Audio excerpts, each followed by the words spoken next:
Les gens qui se sont réveillés à 3h, 4h du matin, réveillés par des bruits de guerre, c'est comme ça qu'il l'exprime, à commencer par Jérémy Mercadal qui est venu ce matin dans notre édition spéciale, qui s'est présenté spontanément. Il a pu sortir de chez lui, il habite sur la rue Sergent-Vignier et à la fois il a une sortie de l'autre côté. Il est venu avec quelques documents qu'il a pris lui-même, de la vidéo, et il nous a raconté ce qu'il avait vécu ce matin.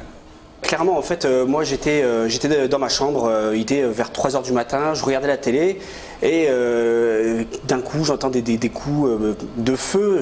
Enfin, sur le coup, je me suis pas dit que c'était des coups de feu parce qu'on n'y croit pas à une fusillade dans son quartier, surtout sur la côte pavée.